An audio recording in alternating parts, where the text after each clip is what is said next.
عليكم ورحمة الله وبركاته. إن الحمد لله نحمده ونستعينه ونستغفر ونعوذ بالله من شرور أنفسنا ومن سيئات أعمالنا. من يهده الله فلا مضل له ومن يضلله فلا هادي له، وأشهد أن لا إله إلا الله وحده لا شريك له، وأشهد أن محمدا عبده ورسوله. يا أيها الذين آمنوا اتقوا الله حق تقاته ولا تموتن إلا وأنتم مسلمون.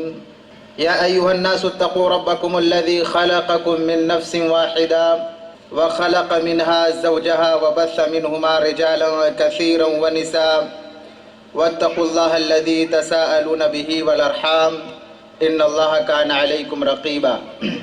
يا أيها الذين آمنوا اتقوا الله وقولوا قولا سديدا يصلح لكم أعمالكم ويغفر لكم ذنوبكم، ومن يطع الله ورسوله فقد فاز فوزا عظيما.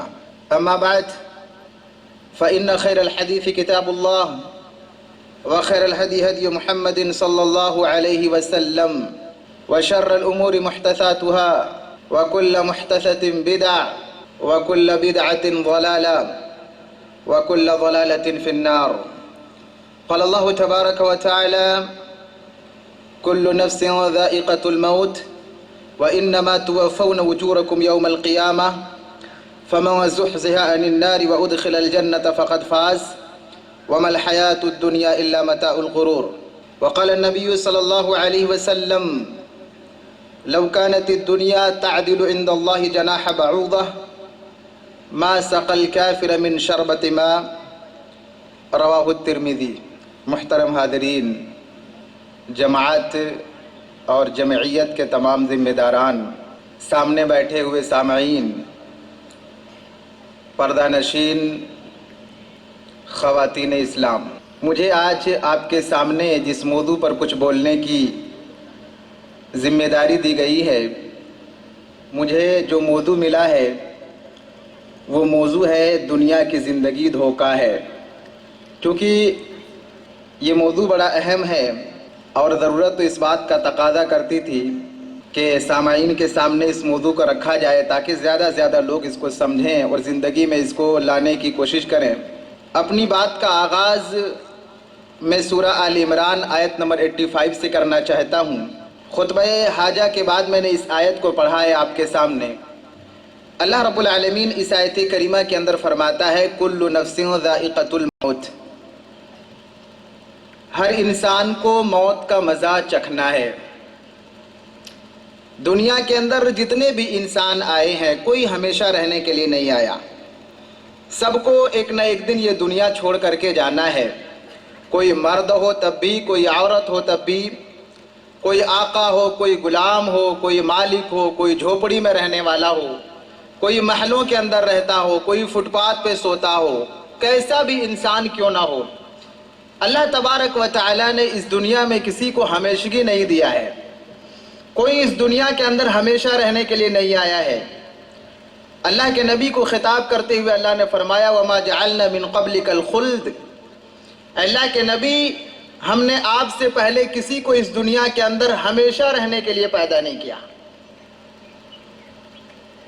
لَوْ كَانَ فِي الدُّنْيَا بَقَاءُ لَمَا مَاتَ خَيْرُ الْمُرْسَلِينَ مُحَمَّدٌ.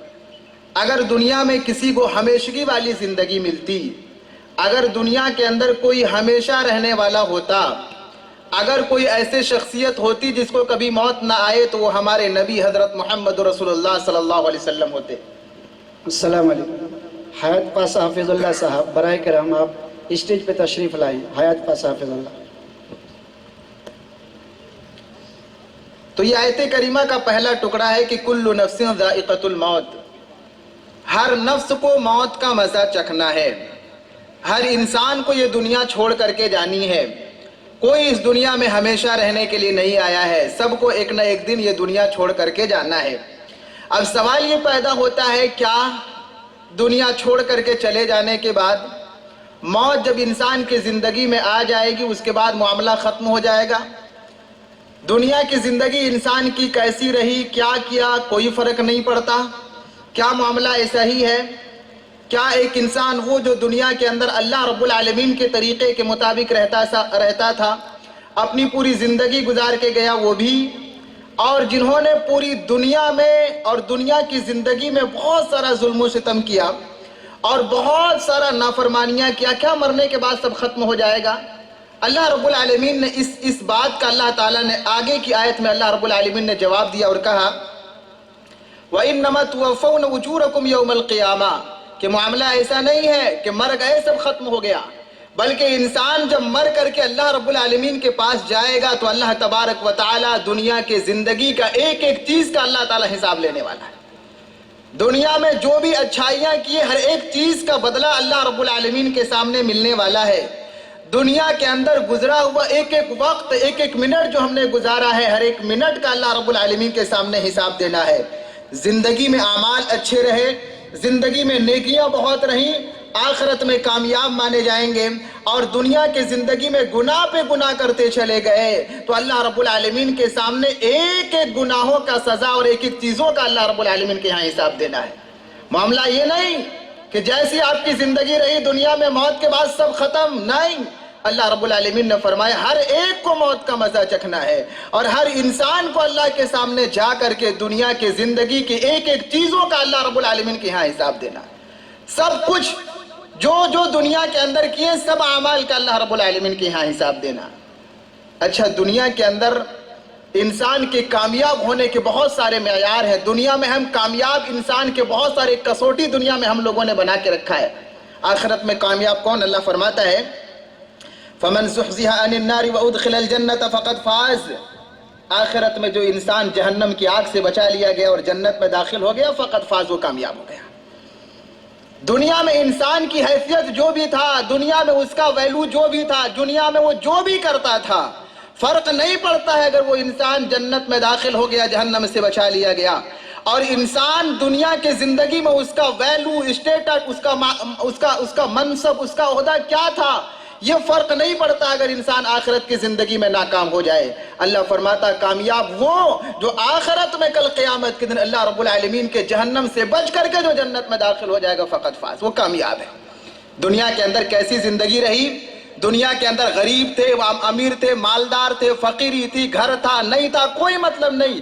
اگر آپ کی دینی زندگی گزری اور مرنے کے بعد اللہ کے سامنے جانے کے بعد معاملہ یہ ہو جائے کہ آپ جہنم سے بچ جائیں اور جنت میں داخل ہو جائیں، فقط فاز، کامیابی آپ کو مل گئی۔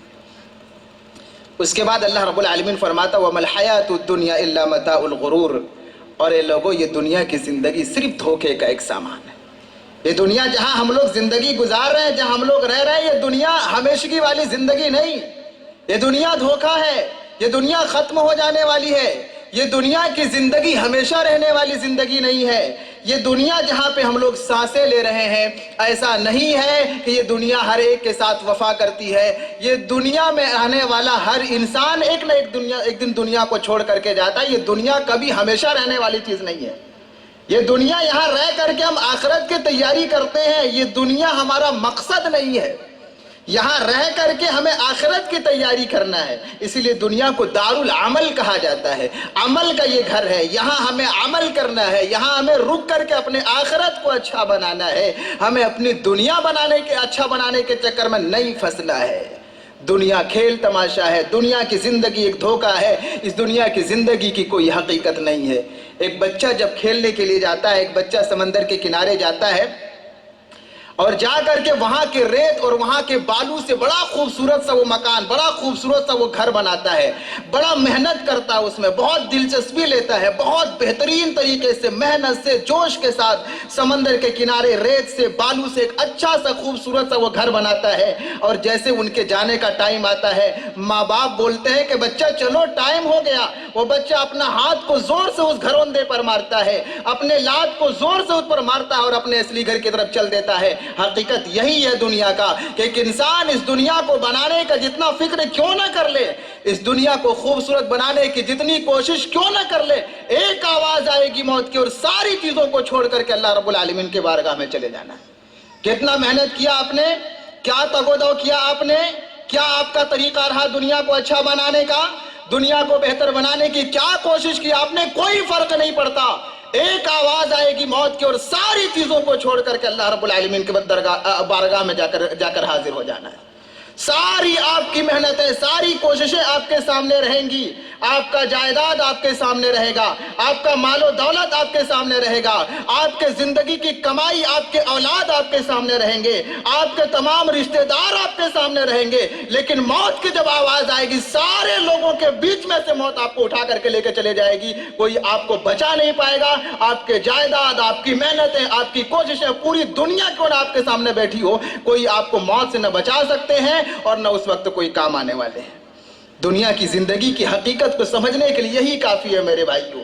سارے لوگ کیوں نہ بیٹھے ہوں، گھیر کر کے کیوں نہ بیٹھے ہوں، بیوی چاہ رہی ہو کہ میرے شوہر کو میں جانے نہیں دوں گا، نہیں ہو سکتا۔ ایک بھائی اس بات کا وہ دعویٰ کرے اپنے بھائی کو موت کے گلے میں نہیں جانے دیں گے، نہیں ہو سکتا۔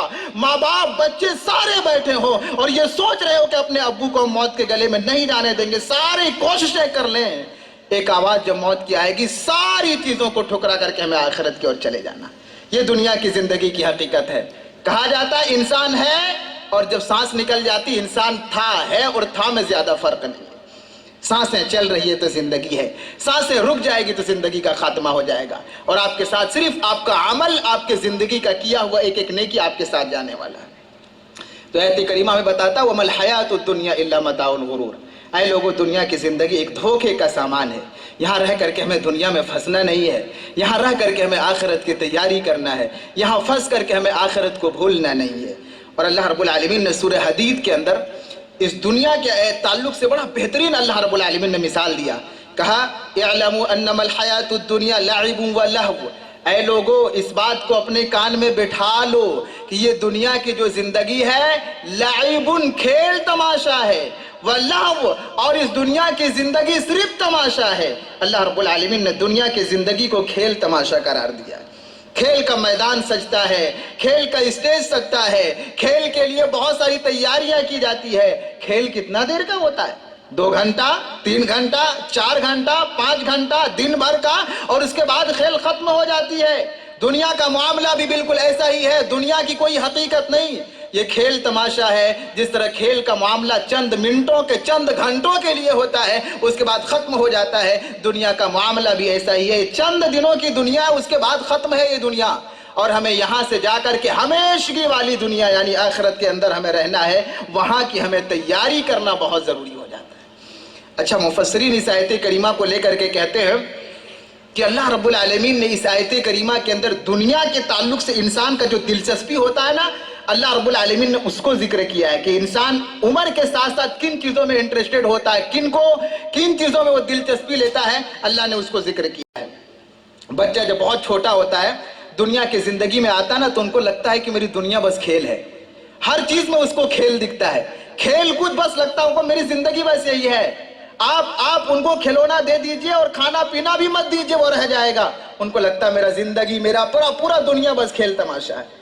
اور انسان جب تھوڑا سا اور اس کا ایج ہوتا ہے، تھوڑا سا بڑا ہوتا ہے، تو اس کی حالت کیا ہو جاتی ہے؟ زینہ، وہ زیب و زینت اور چمک دمک کے پیچھے بھاگنے لگتا ہے، اپنے بالوں کو وہ سنوارتا ہے، اپنے کپڑے کو وہ اچھا کرتا ہے، اپنے جسم پر وہ دھیان دینے لگتا ہے، دنیا کے چمک کے پیچھے وہ بھاگنے لگتا ہے۔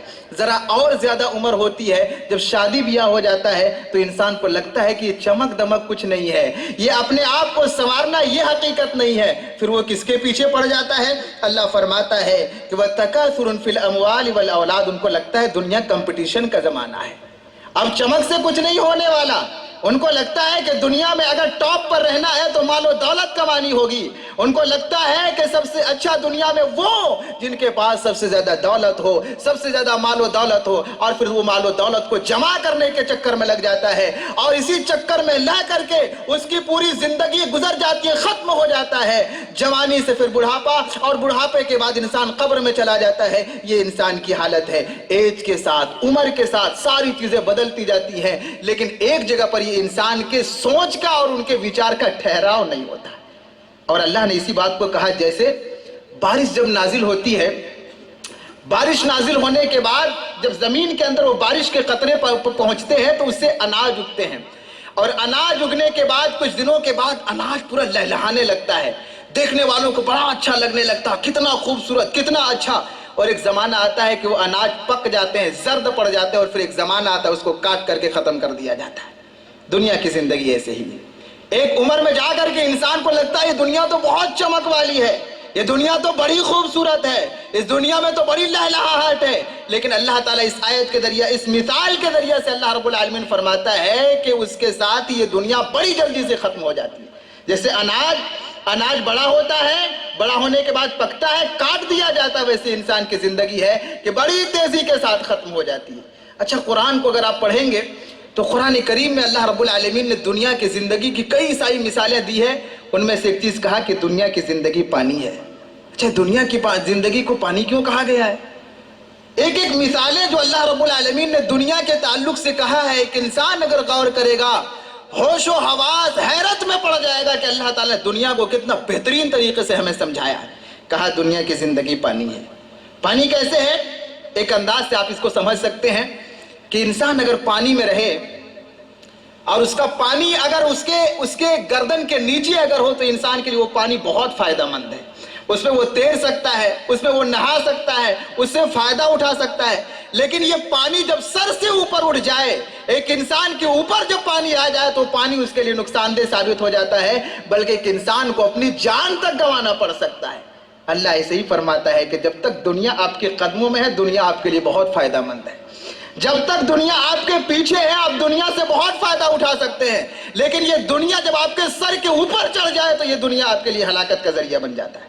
جس طرح پانی سر کے اوپر آ جائے، پانی آپ کے لیے نقصان دہ بن جاتا ہے، ویسے دنیا جب تک آپ کے قدموں کے نیچے ہو، ہر میٹر کو آپ دنیا کو پیچھے رکھیں گے، آپ کامیاب ہیں، لیکن جب ہر چیز میں دنیا کرنے لگیں گے تو یہ دنیا آپ کے لیے نقصان دہ ثابت ہو جاتا ہے۔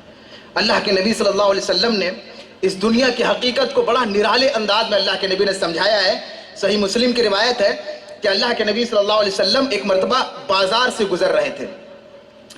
بازار سے گزرتے ہوئے اللہ کے نبی نے دیکھا کہ بکری کا ایک بچہ ہے اور مردہ بچہ ہے۔ بکری کا بچہ ہے اور وہ مر چکا ہے۔ اللہ کے نبی صلی اللہ علیہ وسلم اس کے پاس گئے اور بکری کے بچے کا اللہ کے نبی نے کان پکڑا، کان پکڑ کر کے اٹھایا، اور اس کے بعد صحابہ کرام سے پوچھا ایکم یحب ان ھذا لہ بدرہم، کون بکری کے اس مردہ بچے کو 1 درہم میں خریدنے کے لیے تیار ہے؟ بکری کا بچہ ہے، مرا ہوا بچہ ہے، اللہ کے نبی اس کا کان پکڑ کر کے اس کے بارے میں کہتے ہیں، صحابہ سے پوچھتے ہیں صحابہ کون ہے جو بکری کے اس مردہ بچے کو جو مر چکا ہے اس کو 1 درہم میں کون خریدے گا؟ صحابہ کرام نے کہا اللہ کے نبی ہم میں سے کوئی اس کو خریدنا نہیں چاہتا۔ کیا کریں گے اس بکری کے مردہ بچے کو؟ ایک تو بکری کا بچہ ہے، مر چکا ہے، کان بھی اس کا کٹا ہوا چھوٹا بچہ ہے، اس کو ہم کیا کریں گے؟ ہم میں سے کوئی 1 درہم میں اس کو خریدنے کے لیے تیار نہیں ہے۔ اللہ کے نبی صلی اللہ علیہ وسلم نے فرمایا اچھا ٹھیک ہے 1 درہم میں نہیں، کوئی فری میں لینا چاہتا ہے کیا؟ بھائی پیسہ لگا کے نہیں، لیکن فری میں لے جاؤ۔ کون ہے جو بکری کے اس بچے کو فری میں لے جائے؟ مردہ بچہ ہے۔ صحابہ کرام نے کہا اللہ کے نبی اس کو تو ہم فری میں بھی لے جانا نہیں چاہتے۔ اس کے بعد اللہ کے نبی صلی اللہ علیہ وسلم نے فرمایا فواللہ للدنیا اہون علی اللہ من ھذا علیکم، اے لوگو اللہ کی قسم، اللہ کے نزدیک بکری کا جو مردہ بچہ ہے اس سے اس کی جو حیثیت ہے، اس کا جو مقام ہے اس سے کم مقام اللہ کے نزدیک دنیا کا ہے۔ دیکھ رہے ہیں مردہ بکری کا بچہ، اللہ کے نبی نے کان پکڑ کے کہا کہ جس طرح اس بچے کی تمہارے یہاں کوئی حیثیت نہیں ہے، تم ویلو نہیں دے رہے ہو، اس کو فری میں کہیں کوئی نہیں لے جانا چاہتے ہو، اللہ کی قسم اللہ کے نزدیک بکری کا یہ جو مردہ بچہ ہے نا اس سے بھی کم دنیا کی حیثیت اللہ کے نظروں میں ہے۔ کتنی افسوس کی بات ہے نا، وہ دنیا جو ایک مردہ بکری کے برابر حیثیت نہیں رکھتا، جس کا ویلو اسلام کی نگاہ میں اللہ کی نگاہ میں اتنا کم جس کا ویلو ہو، اس چیز کو بنانے کے لیے پوری آخرت کو ہم لوگ برباد کر لے جائیں، کتنا بڑا گھاٹے کا سودا ہے۔ بکری کا معمولی بچہ، مردہ بچہ، اتنا یہ دنیا حیثیت نہیں رکھتی ہے، اور اس کو لے کر کے آج ہم لوگ دنیا کے چکر میں پھنس کریں کیا حلال ہے کیا حرام ہے، کیا اسلام کہتا ہے، کیا دین کہتا ہے، کیا عقیدہ، کیا توحید، کسی کی پرواہ نہیں ہے۔ ہر انسان کی زبان پر صبح سے لے کر شام تک صرف دنیا کا مال، دنیا حاصل کرنا، دنیا کے پیچھے پڑنا۔ میرے بھائیو یہ حدیث ہمیں بتلاتی ہے کہ اسلام کی نگاہ میں دنیا بہت معمولی چیز ہے۔ ایک اور مثال دیکھیے، ایک مثالیں آپ دیکھیے، دنیا کی حیثیت آپ کو سمجھ میں آئے گی۔ جامع ترمذی کی روایت ہے، اللہ کے نبی صلی اللہ علیہ وسلم فرماتے ہیں لو كانت الدنيا تعدل عند الله جناح بعوضة ما سقى الكافر من شربة ماء۔ اللہ کے نبی فرماتے ہیں کہ جو دنیا ہے نا اگر اللہ کے نزدیک مچھر کے ایک پر کے برابر بھی حیثیت رکھتا نا، مچھر کا پر، اتنا بھی اگر یہ دنیا اللہ کے یہاں حیثیت والا ہوتا نا تو اللہ تعالیٰ دنیا میں کبھی کسی کافر کو ایک گھونٹ پانی پینے نہیں دیتا۔ آج دنیا میں دیکھیے کافر نہ صرف پانی پی رہے ہیں بلکہ پوری دنیا میں عیش و عشرت کے ساتھ زندگی گزار رہے ہیں، موج مستی کے ساتھ زندگی گزار رہے ہیں۔ اس کا مطلب یہ کہ اللہ کی نظر میں یہ دنیا مچھر اور مکھی کے پر کے برابر بھی حیثیت نہیں رکھتا۔ کبھی فرصت میں بیٹھ کر کے ایک مکھی یا مچھر کو آپ اٹھائیے گا اور اس کا پر ڈھونڈیے گا کہاں ہے اس کا پر، شاید آپ کو انگلیوں میں نظر نہ آئے کہ وہ پر کہاں ہے۔ اللہ کے نبی فرماتے ہیں کہ اللہ کے نزدیک وہ جو مکھی اور مچھر کا جو پر ہے، اگر اتنا بھی حیثیت رکھتا یہ دنیا، اتنا بھی ویلو اگر اللہ کے نظر میں یہ دنیا کا ہوتا، اللہ اپنے دنیا میں سے کسی کافر کو ایک گھونٹ اللہ رب العالمین پانی پینے نہیں دیتا۔ گویا اللہ کے نزدیک اتنی بھی حیثیت نہیں ہے۔ جس دنیا کا یہ مقام ہو، جس دنیا کی یہ حیثیت ہو، جس دنیا کا یہ مقام اور ویلو اسلام کی نگاہ میں ہو، اس کے چکر میں آ کر کے ہم پورا آخرت برباد کر لے جائیں، ہم سے زیادہ بے وقوف اور بد نصیب انسان کوئی نہیں ہو سکتا۔ آگے بڑھیے، ایک اور مثال دیکھیے، مثالیں اب دیکھتے جائیے اور حدیثوں کو آپ دیکھیے اور اپنے ذہن میں بٹھانے کی کوشش کیجیے۔ صحیح مسلم کی روایت ہے، اللہ کے نبی صلی اللہ علیہ وسلم فرماتے ہیں مَا الدُّنْيَا فِي الْآخِرَةِ إِلَّا مِثْلُ مَا يَجْعَلُ أَحَدَكُمْ إِصْبَعَهُ هَذِهِ فِي الْيَمِّ فَلْيَنْظُرْ بِمَا يَرْجِعُ۔ اللہ کے نبی فرماتے ہیں کہ دنیا کے مقابلے میں، آخرت کے مقابلے میں دنیا ایسے ہی ہے جیسے تم میں سے کوئی انسان سمندر میں جائے اور اپنا انگلی ڈال کر کے اور اس کے بعد اس سے اٹھا کر کے وہ دیکھے، فَلْيَنْظُرْ، وہ دیکھے بِمَا يَرْجِعُ، کہ اس کے اندر کتنا پانی لگا ہوا ہے۔ اس حدیث کو آپ سمجھیے، اس کے دو معنی ہو سکتے ہیں۔ اس کا پہلا مطلب تو یہ کہ آپ سمندر کے کنارے جائیں اور جا کر کے اپنا انگلی پانی میں ڈالیے سمندر میں، اس کے بعد اٹھا کر کے دیکھیے آپ کے انگلی میں جو پانی لگا ہوا ہے، جو بڑی جلد سوکھ جانے والا ہے۔ گویا اس حدیث میں یہ بتلایا جا رہا ہے کہ یہ دنیا کی زندگی بڑی ختم ہو جانے والی ہے، بڑی جلدی یہ دنیا کی زندگی ختم ہو جائے گی، اور سامنے جو سمندر ہے جو کبھی سوکھ نہیں رہا ہے، گویا وہ آخرت کی زندگی ہے جو کبھی ختم ہونے والی نہیں ہے۔ اور اس حدیث کو اس انداز سے بھی مفسرین نے ذکر کیا ہے اور محدثین نے ذکر کیا ہے کہ اس کا مطلب یہ ہے کہ جو ہاتھوں کے اندر انگلیوں میں جو پانی لگ رہا ہے نا، یہ دنیا ہے، اور سامنے جو ٹھاٹھ ہے مارتا ہوا سمندر ہے وہ آخرت ہے۔ کیا ویلو ہے، کیا حیثیت ہے؟ آپ یہاں سمندر کے کنارے جا کر کے کبھی بیٹھ کر کے اور سمندر میں اپنا انگلی ڈالیے گا اور ڈال کر کے اس میں دیکھیے گا پانی کتنا لگا ہوا ہے۔ جو پانی آپ کی انگلی میں لگا ہوا ہے وہی دنیا ہے، اور اس کے مقابلے میں جو سارا سمندر آپ کے سامنے ہے وہ آخرت ہے۔ کتنی افسوس کی بات ہے، ایک انسان چند بند قطرہ جس کی حیثیت جس دنیا کے چند بند پانی کے برابر ہے، اس کے نتیجے میں ایک انسان اپنا سمندر یعنی آخرت جو بہت بڑا، جو کبھی ختم ہونے والا نہیں ہے، انسان اس کو برباد کر لے، اس کو خراب کر لے اور اس کے بارے میں فکر نہ کرے۔ اس سے زیادہ بدنصیب انسان کون ہو سکتا ہے؟ کتنا بہترین مثال ہے، کیا حیثیت ہے بھائی، دو بوند سمندر کے سامنے ایک قطرے کا کیا حیثیت ہے؟ ایسی آخرت کی زندگی ہے جو ایک بہت بڑی چیز، کبھی ختم ہونے والی زندگی نہیں ہے۔ دنیا کی جو لمیٹڈ زندگی ہے، 60 سال 70 سال کی زندگی کٹ جائے گی بھائیو، ختم ہو جائیں گی۔ اب اس دنیا کو بہتر بنانے کے لیے ایک انلمیٹڈ زندگی جو کبھی ختم ہونے والی نہیں ہے، ایسی زندگی کو کوئی برباد کر لے اور اس کو خراب کر لے، اس انسان سے زیادہ خسارہ اور نقصان پانے والا کوئی انسان نہیں ہو سکتا۔ میرے بھائیوں، اللہ کے نبی صلی اللہ علیہ وسلم صحیح مسلم کے اندر فرماتے ہیں کہ ان الدنیا حلوۃ خضرہ، کہ یہ دنیا جو ہے نا بڑا میٹھی لگتا ہے دیکھنے میں، بڑی خوبصورت ہے یہ دنیا نا، یہ دنیا میں بہت چمک ہے، اس دنیا میں بہت رنگینی ہے۔ اور اللہ کے نبی فرماتے ہیں وَإِنَّ اللَّهَ مُسْتَخْلِفَكُمْ فِيهَا، اللہ تبارک و تعالیٰ نے اس دنیا میں تمہیں بھیجا ہے، کیوں؟ تاکہ اللہ دیکھے فَيَنْظُرُ كَيْفَ تَعْمَلُونَ، اللہ دیکھے تم عمل کیسا کرتے ہو۔ اللہ نے دنیا میں ہمیں اس لیے نہیں بھیجا کہ دنیا والا بن کر کے رہ جائیں، اللہ نے ہمیں دنیا میں اس لیے بھیجا کہ دنیا میں جا کر کے، اور اللہ تعالیٰ فرماتا ہے دیکھیں ہم بندہ عمل کیسا کرتا ہے۔ دنیا میں آنے کا مقصد صرف یہ ہے کہ اللہ کی عبادت کیا جائے۔ دنیا میں آنے کے بعد یہ دنیا عبادت کے راستے میں آپ کا مدد کرنے والی چیز ہے، یہ ہماری زندگی کا مقصد نہیں ہے، یہ ہماری زندگی کی حیثیت نہیں ہے، یہی ہماری اصل زندگی نہیں ہے، بلکہ ہماری اصل زندگی تک پہنچانے کا ایک ذریعہ ہے۔ اس بات کو سمجھنے کی ضرورت ہے۔ ہم لوگوں نے آج دنیا ہی کو اپنا مقصد بنا لیا ہے، اور دنیا ہی کو سب کچھ بنانے کو ہم لوگوں نے آج اپنے زندگی کا مین ٹارگٹ بنا لیا ہے، حالانکہ ایک مومن، ایک مسلمان کی زندگی کا مین مقصد ہے آخرت کو اس کا بہتر ہو جائے۔ اللہ کے نبی کے پاس عبداللہ ابن مسعود رضی اللہ تعالیٰ عنہ آئے اللہ کے نبی کے پاس اور کہا کہ اللہ کے نبی، ہم آپ کے لیے ذرا بڑھیا سا اور ایک اچھا سا آپ کے لیے ہم بستر لگا دیتے ہیں. آپ اللہ کے نبی ہیں، امام الانبیاء ہیں، آپ نبیوں کے سردار ہیں، آپ کے لیے ایک اچھا سا ہم بستر لگا دیتے ہیں، آپ اس کے اندر آپ آرام کیجئے گا. اللہ کے نبی صلی اللہ علیہ وسلم نے فرمایا مالی ولد دنیا، میں دنیا کو لے کر کے کیا کروں گا؟ دنیا میں تو ایسے ہی آیا ہوں جیسے ایک مسافر ہوتا ہے، وہ تھوڑا دیر کے لیے ایک سایہ میں بیٹھتا ہے اور اس کے بعد اٹھ کر کے نکل جاتا ہے اپنے منزل مقصود کی طرف.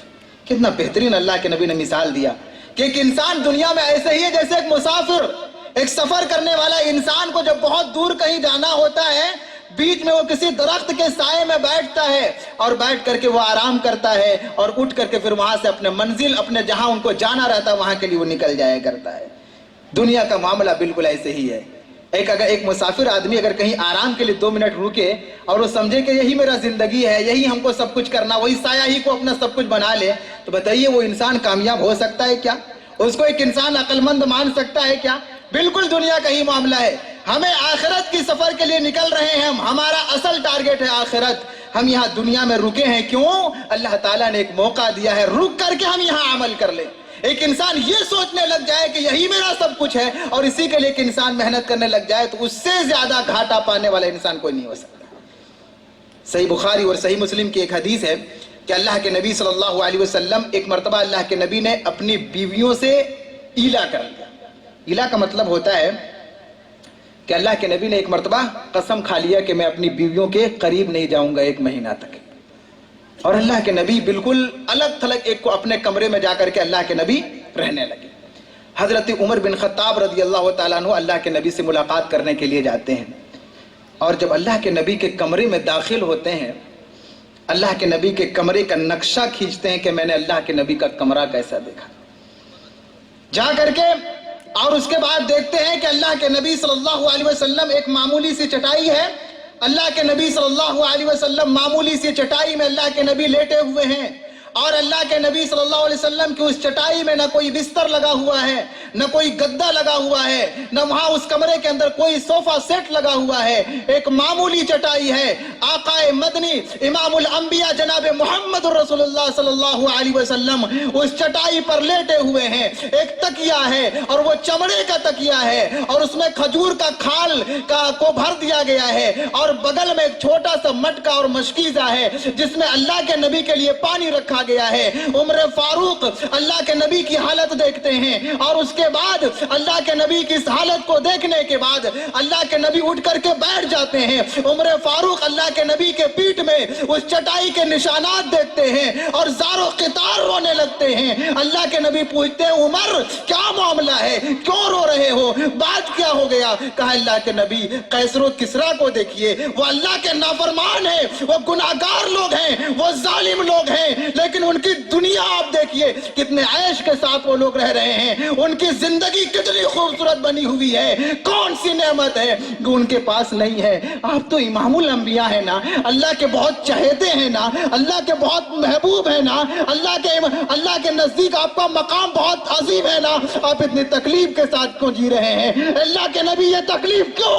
یہ معمولی سے چٹائی میں آپ کیوں لیٹے ہوئے ہیں؟ اللہ کے نبی آپ ایک اشارہ کیجئے، رب العالمین آپ کے لیے سونے کے پہاڑ بنا دیں گے، آپ اتنی تکلیفیں کیوں برداشت کر رہے ہیں؟ اللہ کے نبی صلی اللہ علیہ وسلم نے کہا کہ عمر کیا تم یہ پسند نہیں کرتے کہ اللہ تعالیٰ جو کچھ دینا ہے ان کو دنیا ہی کے اندر دے دے اور ہم کو اللہ آخرت میں دے؟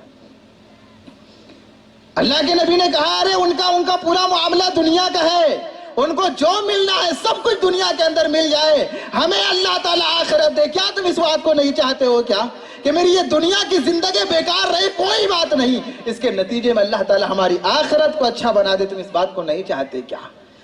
میرے بھائی دنیا کی زندگی میں رہنا کیا ہے؟ نبی کی سیرت اور نبی کی زندگی کو آپ دیکھیے. حضرت عائشہ کہتی ہے کہ کئی دن ایسا ہوتا تھا کہ جناب محمد رسول اللہ صلی اللہ علیہ وسلم کے گھر میں 2 مہینے تک چولہا نہیں جلتا تھا. ایسا نہیں تھا کہ ہمارے نبی مجبور تھے، ایسا نہیں تھا کہ اللہ کے نبی صلی اللہ علیہ وسلم کو یہ جو زندگی گزار رہے تھے مجبور تھے اس پر،